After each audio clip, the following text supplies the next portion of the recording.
ఎక్కడి నుంచి వచ్చారమ్మా? మేము నల్గొండ నుంచి వచ్చామండి. అంటే దేనిపైన?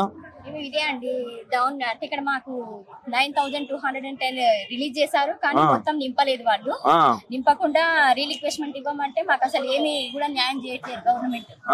గవర్నమెంట్ న్యాయం చేస్తలేదు. ఇది ధర్నా చౌక్ లో ఈ రోజు ధర్నా ఉండే, దాన్ని ఇక్కడికి అశోక్ సార్ ఇంటి అసలు లోపలికి ఎలా చేయట్లేరండి. బయట నుంచి ఆడవాళ్ళని కూడా చూడకుండా నెట్టేస్తున్నారండి పోలీసు వాళ్ళు చాలా అన్యాయంగా. అవునా? ఎందుకు మీరు స్వచ్ఛందంగా ఎక్కడైనా ధర్నా చేసుకోవచ్చు అని రేవంత్ రెడ్డి చెప్తా ఉంటాడు. మరి ఎందుకు ఆ ప్రభుత్వం మరి ధర్నా చేయకుంటే కనీసం న్యాయం అన్నా చేయాలి కదండి. 1:2 లో సెలెక్ట్ అయ్యి 1:1 కి రానోళ్ళు చాలా మంది ఉన్నారు. మళ్ళీ ఇంకా అవి ఫిల్అప్ చేయాలంటే మళ్ళీ ఆ టైం వరకు మాకు ఏజ్ ఉండాలి కదండి. ఇంతవరకు వచ్చినామంటే మేము మెరిట్ లో ఉన్నట్టే కదా. కనీసం మాకు ఆ జిఆర్ఎల్ ప్రకటించి మొత్తము పోస్టులు అనేది నింపే ప్రయత్నం చేయాలి కదండి. గవర్నమెంట్ కూడా కొంచెం అర్థం చేసుకోవాలి. ఎంతో దూరం నుంచి ఎంతో కష్టపడి ఆ పిల్లల్ని ఎక్కడో ఉంచి చదివించి ఇప్పుడు ఇంత బాధపడుతున్నాం మేము. కొంచెం అన్న న్యాయం చేయాలి. అంటే లోపలికి పోతానంటే ఏమంటున్నారు? లోపలికి పోనివ్వట్లేరండి. మీరు బయటకు వెళ్ళండి, లేదంటే జీప్ ఎక్కండి, పోలీస్ జీప్ ఎక్కండి అని అంటున్నారు. పోలీస్ జీప్ ఎక్కమంటున్నారా? ఎందుకట? చేయకూడదు అంటే ఇక్కడ ధర్నా చేయకూడదట. చేయకూడదు అంటున్నా. సరే మీ ప్రధానమైన డిమాండ్ ఏంటి అసలు? ప్రధానమైన డిమాండ్ ఏముంది సార్? 9210 పోస్టులు న్యాయంగా మాకు ఇవ్వాలని చెప్తున్నాం అంతే కదా. రీలిక్వెస్ట్మెంట్ ప్రకటిస్తే మాకు కనీసం అందులో వస్తుందన్న ఆశలు ఉంటది కదా సార్. ఓకే, మరి నిరుద్యోగులు ధర్నా చేయనీకపోవడానికి అడ్డుకోవడానికి మీరు ఎలా చూస్తారు? ఎలా చూస్తున్నామే సార్ ఈ నిరుద్యోగ మరి ఎందుకు గవర్నమెంట్ కి నిరుద్యోగం మీద ఎందుకు ఇంత చులకన భావం ఎందుకుందో అర్థం కావట్లేదు. అయితే నిరుద్యోగులు ఈ రోజు మొత్తానికి అశోక్ సార్ ఇంటి దగ్గర ఏదైతే ధర్నా చౌక్ లో వీళ్ళు ధర్నా నిర్వహించుకుంటారంటే అక్కడ ప్రభుత్వం అనుమతి ఇచ్చకపోవడంతో అది అశోక్ సార్ ఇంటి దగ్గరికి దాన్ని షిఫ్ట్ చేసుకున్నారు. ఆ తర్వాత ఇక్కడ ఆ ఇంటి పైన టెంట్ వేసుకుంటే మన విజువల్స్ కూడా చూడొచ్చు. ఆ టెంట్ ను కూడా మొత్తం కూలగొట్టారు, పడగొట్టారు. ఇప్పుడు ఇక్కడి నుంచి ఆ యొక్క ఎవరైతే నిరుద్యోగులు ఉన్నారో ఆ విద్యార్థులు కావచ్చు కొంతమందిని ఇక్కడి నుంచి అరెస్ట్ చేసి పోలీస్ స్టేషన్లకి తరలిస్తున్నారు. చూద్దాం ఒకసారి, అడిగి చూద్దాం. చెప్పండి అమ్మా, ఏం జరుగుతుంది అసలు ఇప్పుడు? మీరు ఒక నెల నుంచి మీరు చూస్తున్నారు కదా సార్, నెల నుంచి ఫైట్ చేస్తున్నాం మేము. ఏమన్నా చెయ్యని పనులు చేస్తున్నాం. మీరు టీఎస్ ని టీజీగా మార్చుకున్నారు, లోగో నచ్చకుంటే లోగోని మార్చుకున్నారు. మీకు ఏది కన్వీనెంట్ గా లేకపోతే ఎన్నో చేశారు.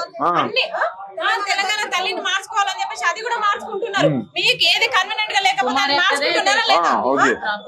ఒక నిరుద్యోగి ఒకరమా మేము? ఎన్ని లక్షల మంది మీరు రోడ్లు పట్టుకొని తిరుగుతున్నాం మేము. ఈ రోజు ఆ టెంట్ తీసేయడం ఎలా చూస్తారు మీరు? ఇక్కడ ఎలా చూస్తామా? ఎంత నిరంకుశత్వ పాలన సార్ ఇది. హిట్లర్ పాలన కంటే ఘోరం అసలు. అంటే మాకు మా వాయిస్ వినిపించే ఛాన్స్ మాకు లేదా? అంటే మేము ప్రశ్నించొద్దా? మేమేం ప్రశ్నించట్లేదు, మాకు రావాల్సిందే మేము అడుగుతున్నాం. మీరెందుకు దాన్ని ఇంత డెడికేట్ గా చేస్తున్నారు? మీరు ఎంత ఇదిగా ఎందుకు చూసుకున్నారు? ఎలక్షన్ ముందు మీరు కావాలని మమ్మల్ని రెచ్చగొడుతున్నారు. ఆ రోజులు మీ గెలుపుకి ఈ నిరుద్యోగులం ఎట్లా కారణమైందో ఇప్పుడు మీ ఓటమికి కూడా మేము నిరుద్యోగులమే కారణమైతాము. మీరు రేవంత్ రెడ్డి ప్రజాపాలన తీసుకొస్తున్నాం, 30,000 ఉద్యోగాలు ఇచ్చామంటున్నారు.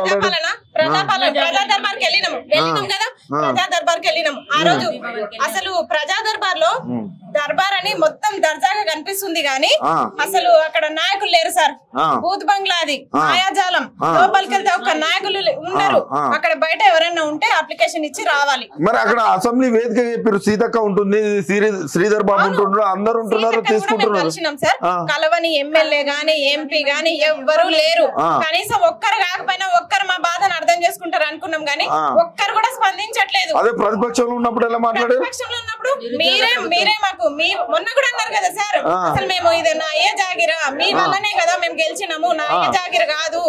ఎవ్వడని ఏమనంటే పండ పెట్టి పేగులు తీస్తా తొక్కుతా అని మాట్లాడారు కదా. ఫస్ట్ మా పేగులు ఎండిపోతున్నాయి. మరి మాకు సమాధానం ఎవరు చెప్తారు? ఏ గవర్నమెంట్ చెప్పాలి? మిమ్మల్ని గెలిపించుకున్నది ఎందుకు? మేము అందుకే మిమ్మల్ని అడుగుతున్నాం గట్టిగా. ఇప్పుడు మీరు మాకు సమాధానం చెప్పి తీరాల్సిందే. ఎలా చూస్తారు అంటే సార్ ఇప్పుడు మా గుండె చప్పుడు అయింది అశోక్ సార్. మా తరపున మాట్లాడేది ఆయన నిరుద్యోగ పక్షం అని అందరికి తెలుసు. ఇదే దానికి నిదర్శనం. నిరుద్యోగ పక్షం సారు మీలాగా వాటికి వీటికి లొంగే రకం కాదు సార్. బల్మూర్ వెంకట ఓయూ వేదిక సార్ మొన్న చిక్కడపల్లిలో కూడా చెప్పారు. మీ విద్యార్థులందరినీ తీసుకుపోయి ఒక మీటింగ్ పెట్టేసి మీ ఏమేమి సమస్యలు ఉన్నాయో తీరుస్తామన్నారు. మేమిచ్చింది 48 గంటల్లో. మరి తీర్చేటోళ్ళు ఉంటే ఇన్ని నెలల తరబడి ఉండదు కదా సార్. ఇప్పటికే తీర్చేయాలి కదా. మరి ఇంత దాకా ఎందుకు తెగేదాకా ఎందుకు లాగుతున్నారు? మీరు మాకు ఇచ్చే ఉద్దేశమే ఉంటే ఎందుకు ప్యాడ్ అవుతున్నారు? మీరు ఎందుకు నిందల పాలవుతున్నారు? ఎట్లా చూస్తారు మీరు? చాలా ఖండిస్తున్నాం సార్. సార్ మేమైతే దీన్ని అసలు వ్యతిరేకిస్తున్నాం ఈ అరెస్టులని. మేము తెలంగాణ ఉద్యమంలో ఎట్లా అరెస్టుల పాలన ఇప్పుడు ఇట్లా అట్లయితే కేసీఆర్ ప్రభుత్వం కంటే ఘోరం. ఆయన పూజారి దేవుడు వరం ఇచ్చిన పూజారి వరం ఇయ్యడు అన్నట్టు అయింది మా పరిస్థితి. ఓకే అమ్మా, మీరు చెప్పండి, మీరు ఎక్కడి నుంచి వచ్చారు? పిల్లలతో సహా వచ్చారు? కర్నూలు డిస్ట్రిక్ట్ నుంచి వచ్చినామండి, పిల్లలతో సహా వచ్చినాం. మా గొప్ప టీచర్లు అయ్యండి, మా కుక్కల్లాగా అన్ని తిరుగుతున్నాం సార్. ప్రజా దర్బార్ తిరిగినాము, గాంధీ భవన్ తిరిగినాము, సెక్రటేరియట్ తిరిగినాము, సీఎం ఇంటికి వెళ్ళినాము, అన్ని దగ్గరికి వెళ్ళినాం సార్. మాకు ఎలాంటి రిజల్ట్ రాలేదు, వాళ్ళ నుంచి రెస్పాండ్ రావట్లేదు. ఇప్పుడు మేము మా ఇంట్లో ఇక్కడ సార్ ఆధ్వర్యంలో చేసుకుంటున్నాం, అయినా కూడా మమ్మల్ని తీసుకెళ్తున్నారు. మీకేమైనా ఇబ్బంది కలిగిస్తే మమ్మల్ని తీసుకెళ్లాలి. ఇప్పుడు అంతా టెంట్ అంతా కూల తీసేసి వెళ్ళిపోతున్నారు. సార్ని తీసుకెళ్లారు, మా తోటి ఉపాధ్యాయులను తీసుకెళ్తున్నారు. టీచర్ల మై ఉండి మీరు ఇంతకు ముందు నిరుద్యోగ ప్రభుత్వం అన్నారు. నిరుద్యోగ ప్రభుత్వం నిరుద్యోగులకు ఎప్పుడు అండగా ఉంటుంది కాంగ్రెస్ ప్రభుత్వం అనేది. వచ్చి 3 నెలలు కాలేదు, అప్పుడే మమ్మల్ని ఇట్లా రోడ్ ఎక్కిస్తున్నారు. ఇంకా 10 సంవత్సరాలు మీకు మేము పట్టం కట్టాలని మేము ఎంతో అనుకున్నాము. మాకు జాబులు ఇస్తే మీకు దండలేసి మొక్కుకుంటాము, పాలాభిషేకం చేస్తాము, ఎప్పుడు మీ వెంట తిరుగుతామన్నా. కానీ మాకు మాత్రం ఇప్పుడు జాబులు ఇవ్వకుంటే మాత్రం మీరు ఆయన 10 సంవత్సరాలు వెళ్ళినేమో కానీ మీకు 10 నెలలు కూడా మేము మీరు ధర్నా చౌక్ లో యాక్చువల్లీ ధర్నా జరగాలి, ధర్నా చౌక్ లో జరగాలి కానీ రాత్రికి రాత్రి ఎక్కువ సంఖ్యలో భారీ ఎత్తులో జనాలు వస్తున్నారని పర్మిషన్ అడుగుతున్నాం. రోజులకు ముందే మేము రిక్వెస్ట్ లెటర్ పెట్టుకుంటున్నాం. వాళ్ళు ఏమంటారంటే ఇస్తామని నాంచి ఏం చేస్తున్నారు, ఒక రోజు ముందు దాకా రాత్రి 10 గంటల దాకా 3 సార్లు ధర్నా అయింది సార్. ఇప్పటికి మళ్ళీ 3 సార్లు కూడా రాత్రి 11 గంటలకి 12 గంటలకి ఇస్తారు పర్మిషన్. ఆ టైంలో ఎవరు రావద్దని ఇస్తారు. వేరే డిస్ట్రిక్ట్ నుంచి ఎట్లా వస్తారు సార్ వచ్చే పర్మిషన్ చెప్పారు నిన్న ఏది ప్రజా దీవెన వేదిక పైన ఏమని చెప్పారు? ధర్నా చౌక్ లో ధర్నాలు చేస్తామంటున్నారు. ఇస్తామన్నారు పర్మిషన్. రాత్రి 11-12 గంటలకు ధర్నాకి పర్మిషన్ ఇస్తే ఎట్లా వస్తారో తెలియదు. ఇస్తే ఇప్పుడు కూడా వచ్చే ఛాన్స్ ఉందని ఈ రోజు మాకు ధర్నా చౌక్ లో ఛాన్స్ ఇవ్వలేదు. ఇక్కడ సార్ మాకు ఇచ్చిండు, అయినా కూడా ఇక్కడ మొత్తం కూల తీసేసి మొత్తం పడేసిరు సార్. పడేసి సార్ని తీసుకెళ్లారు, అందరినీ తీసుకెళ్తున్నారు. మేము ఈ ఉద్యమం మాత్రం రీలింక్విష్మెంట్ ఇచ్చి డౌన్ మెరిట్ లిస్ట్ ఇచ్చే వరకు మేము వదిలిపెట్టాం సార్. కంపల్సరీ ఉద్యమిస్తాము. గవర్నమెంట్ దిగి రావాలి, సీఎం స్పందించాలి. అప్పటి వరకు మేము ఇలాగే ఉంటాం సార్. ఎలాంటివి జరిగినా కూడా మేము దేనికి భయపడం సార్. తెలంగాణ ఉద్యమిస్తే పోయేది ఏం లేదు, విజయం తప్ప. అదే స్ఫూర్తితో నిలబడతాం సార్ మేము. మరి అరెస్టులు ఎట్లా చూస్తారు మీరు? అరెస్టులు చాలా నిరంకుశ పాలన లాగా ఉంది సార్. ఇంతకు ముందు హిట్లర్ పాలన ఎలా ఉంటుందో ఇప్పుడు సీఎం రేవంత్ రెడ్డి పాలన అలా ఉంది. బీఆర్ఎస్ ప్రభుత్వంలో ఇలా లేదు. ఇప్పుడు సీఎం వచ్చినాక ఇలా చేస్తున్నారు సార్. మేము కంపల్సరీ ఇది ఖండిస్తున్నాం సార్. ప్రజాపాలన అంటున్నాడు కదా. ప్రజాపాలన అంటే ఇప్పుడు మీకు కనిపిస్తుంది కదా సార్, ప్రజాపాలన ఎదురుగా మన కళ్ళ ముందుటనే కనిపిస్తుంది. ప్రజాపాలన అంటే ప్రజలందరికీ సమానంగా హక్కులు ఇవ్వాలి సార్. మేము ఏమన్నా ఫ్రీ కరెంట్ ఇవ్వమన్నామా, 500 సిలిండర్ ఇవ్వమన్నామా? మా జాబ్ మాకు ఇస్తే అవన్నీ ఇవ్వాల్సిన అవసరం ఏముంది? ఇప్పుడు ఫ్రీ బస్సులు ఇవ్వమంటున్నారు. మీరు 10 రూపాయల ఫ్రీ బస్ ఇచ్చి మాకు వేల జీతాలు ఇవ్వడానికి మీరు భయపడుతున్నారా? ఆల్రెడీ ఆర్థిక శాఖ ఆమోదం పొందిన ఇవే సార్. ఇవి మీరు కొత్తగా మేము పోస్టులు ప్రభుత్వం భయపడి ఏం లేదు సార్. బ్యాక్ లాగ్ ఉంచితే కొత్త నోటిఫికేషన్ ఇవ్వచ్చు. పాత నోటిఫికేషన్ బీఆర్ఎస్ ప్రభుత్వం వేసింది, కొత్త నోటిఫికేషన్ అయితే మనం వేసినట్టు ఉంటుంది. బ్యాక్ లాగ్ పెట్టి కొన్ని ఇంకొక 10-20 పోస్టులు ఆల్రెడీ ఏమి ఇవ్వలేదు సార్. ఆల్రెడీ బీఆర్ఎస్ ప్రభుత్వం ఇచ్చిపోయినవే తను ఫీల్ చేస్తున్నాడు.